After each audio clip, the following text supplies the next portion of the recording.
E agora vamos conversar com o comentarista político Eduardo Oineg, o homem do Jornal da Band, às 7h20 da noite. Oineg, já é quarta-feira, hein? O presidente prometeu até o fim de semana escolher o Procurador-Geral da República. O que é que está impedindo que ainda não tenha sido divulgado o nome? Bom dia. Bom dia. Bom, ele está conversando com os possíveis nomes, ele demonstrou uma inclinação por um dos nomes, mas está conversando com os outros, conversou com um dos nomes da tal lista. Ele já decidiu que ele não está nem aí para a tal da lista tríplice, o que é uma ótima decisão, porque isso não está previsto em lugar nenhum. Foi um hábito e que se incorporou ao processo em que a Associação dos Procuradores apontava 3 nomes numa eleição interna e mandava para o presidente. Só que o Procurador-Geral da República é o representante do Estado para organizar a Procuradoria-Geral da República, para organizar o Ministério Público, e não o contrário, né? Um representante dos procuradores. E aqui eu acho que é importante, Zé Paulo, a gente entender um pouco o que está em jogo, tá? Porque é muito confuso. A gente tem um negócio chamado Ministério Público, que tem o Ministério Público da União, e o Ministério Público dos Estados. Vamos deixar o dos Estados para lá porque é outra organização. O Ministério Público da União tem o Ministério Público Federal, que é o que a gente toda hora fala, o Ministério Público do Trabalho, o Ministério Público Militar e o Ministério Público do Distrito Federal e Territórios. Nem sei por que chama ainda territórios. O Procurador-Geral da República é o nome que o presidente tem que indicar e que vai ser sabatinado no Senado e aí confirmado ou não. Ele chefia o Ministério Público Federal e escolhe o chefe do Ministério Público do Trabalho e do Ministério Público Militar, estes dois sim, depois de uma eleição interna. O Ministério Público do Trabalho acabou de ser escolhido. Chama-se Alberto Balazzero, tem um mandato de 2 anos, ou seja, nem o presidente Bolsonaro, nem o novo procurador vão poder mexer com a Procuradoria-Geral, com o Ministério Público do Trabalho. O chefe do Ministério Público Militar, que é o outro nome que o Procurador-Geral escolhe após a eleição, já foi escolhido também. Jaime de Cássio Miranda, começou o mandato dele em 2018, vai até 2020, ou seja, nem o presidente Bolsonaro, nem o novo procurador vão poder mexer nesse nome. O Procurador-Geral da República, ele além desta função, ele acumula o papel de Procurador-Geral Eleitoral. E ele indica também, olha que coisa, o titular da Procuradoria Federal do Direito do Cidadão, outra coisa importantíssima, que também tem uma chefe com mandato até 2020, Débora Duprá. De novo, o Bolsonaro e o procurador não vão poder mexer nesse nome. De forma que este procurador que está entrando tem debaixo dele pessoas que já estão escolhidas com mandato, não podem ser trocadas. E tem acima dele conselhos. A estrutura do Ministério Público é repleta de conselhos. E eu não me refiro apenas, e o Pedro sabe, ao Conselho Nacional do Ministério Público. Eu me refiro a um conselho chamado Conselho Superior do Ministério Público, porque são 2, que tem 9 integrantes, do qual o Procurador-Geral da República é presidente, mas esses 9 tomam decisão com ele. Desses 9, todos têm mandato até ou 2020 ou 2021. 5 deles são ligados ao Janot, ao Rodrigo Janot, ex-procurador-geral da República. Além do Conselho Nacional do Ministério Público, formado por 14 pessoas. O que eu quero dizer com isso? O presidente da República e o novo Procurador-Geral da República não podem ter a fantasia de que ao entrar o novo personagem nesse jogo, ele vai conseguir colocar ordem ao sabor de seus desejos nessa estrutura monumental que se organiza desta maneira há 30 anos, trabalhando para ficar cada vez mais estruturada no bom sentido e no mau sentido. Então os poderes do Procurador-Geral são limitados para fazer uma grande transformação que possa ter algo impressionante. Ele tem o poder de apontar, de trocar os chefes das procuradorias dos estados, das regiões, mas ele não pode, por exemplo, dirigir o trabalho de um procurador. O procurador conduz o seu trabalho do jeito que quiser. Então, a gente não pode acreditar que a troca de um procurador por outro vai resolver um nó, porque aqui tem um nó na estrutura do Estado. Em 1988, uma das grandes transformações da Constituição foi justamente a criação do Ministério Público no formato que ele tem hoje. Em tese, a função belíssima, defender os interesses da sociedade, fiscalizar o cumprimento da lei. Quem não quer uma instituição que faça essas duas coisas?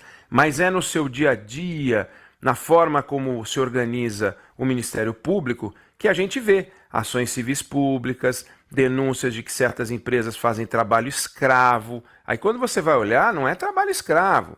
Paralisação de obras, esse poder todo o Ministério Público tem. Se a cabeça para e depois a gente vê, o país para. O Ministério Público tem esse poder de parar a obra, parar a licitação, parar uma nomeação. É um poder muito grande, então é preciso ter juízo. Claro que o procurador-geral pode inspirar, orientar, mas ele não tem o poder que a gente imagina que tem. Como a gente sabe, nenhum cargo público tem. Para atrapalhar, o poder é sempre maior do que para organizar. A gente vê como é difícil organizar um país, ou reorganizar o país. Estamos aí tentando ver reforma disso, reforma daquilo, como é difícil. Agora, para desorganizar, 2 minutos a coisa desanda. Oi, Neg, é muito interessante esse ponto que você traz aqui, né? Falando sobre o princípio do promotor natural, do procurador natural, né? Que já ele não pode ser movido da sua função por nada nesse mundo. Isso é uma garantia até do Estado democrático de direito, da estrutura, né? Da acusação. Não seria plausível, né? Que houvesse ali uma distribuição aleatória de casos, né?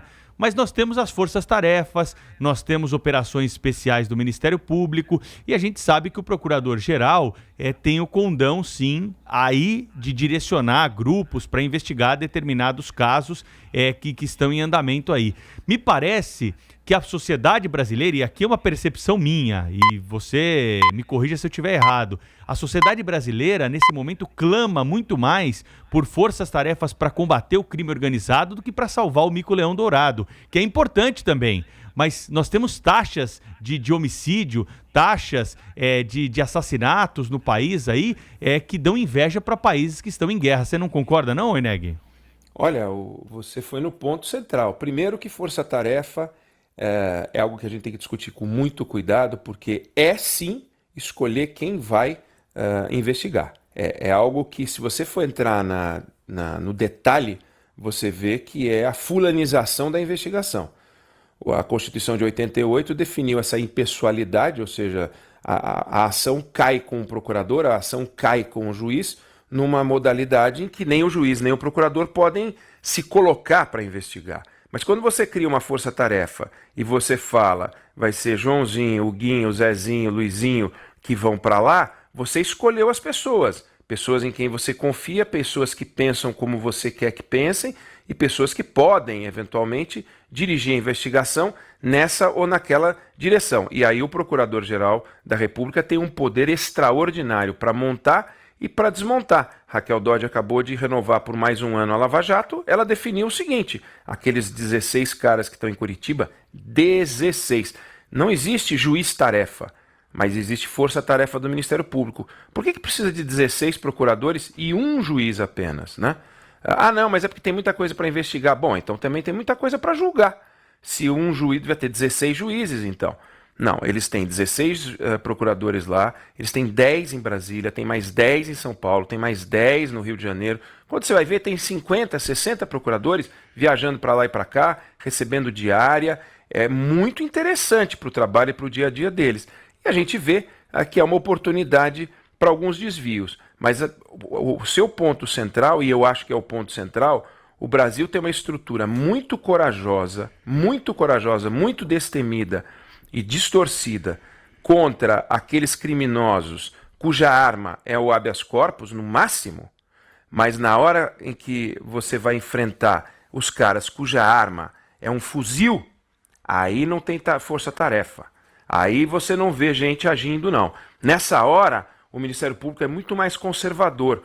A gente vê coragem contra empreiteiro, coragem contra empresa. Quando o crime é de corrupção, aí põe 10, 20, 30, 40, 50. Porque o máximo que pode fazer, se você abrir a cela e falar para os empreiteiros, pode sair correndo, eles podem sair correndo que 3 dias depois, se você sair correndo, você pega ele na esquina, né? tudo despreparado, tudo fora de forma.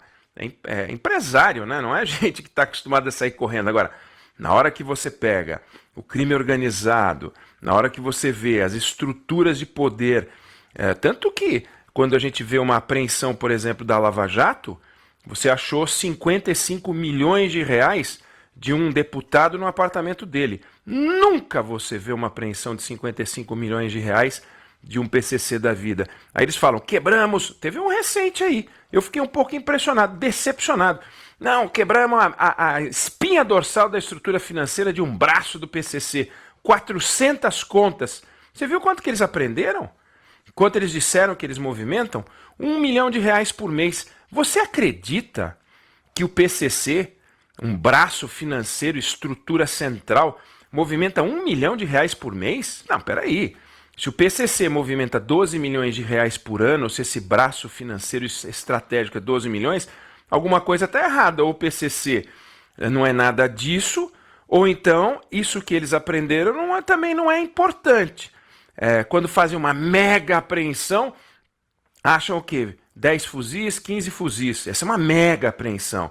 Agora, quando você vai nas mega apreensões...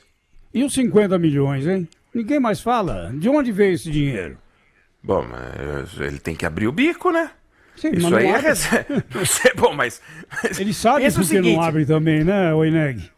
Eu não sei, eu não tenho a menor ideia. Ele sabe por que não abre o bico, né? Ah, não, ele sabe por que não abre o bico. Não é vantagem. Pega o Sérgio Cabral, ficou quieto um tempão na esperança de que poderia ter algum benefício extraído do silêncio. Quando ele percebeu que não tinha mais, resolveu começar a tentar falar para ver se tem algum benefício. O Gedel Vieira Lima deve estar fazendo uma conta, porque esse dinheiro ele não vai reaver, certo? Mesmo que ele fique na cadeia poucos anos ou muitos anos, quando ele sair, esse dinheiro não é dele mais, né? Então ele está fazendo um cálculo. Se eu falar eu me encrenco mais, possivelmente é melhor ficar quietinho aqui. Oi, Neg, então vamos continuar acompanhando. Eu acho que na sua próxima participação já teremos o nome do ungido isso à Procuradoria, né? Isso é bom. Tomara. Então, um grande abraço, 7h20, Jornal da Band.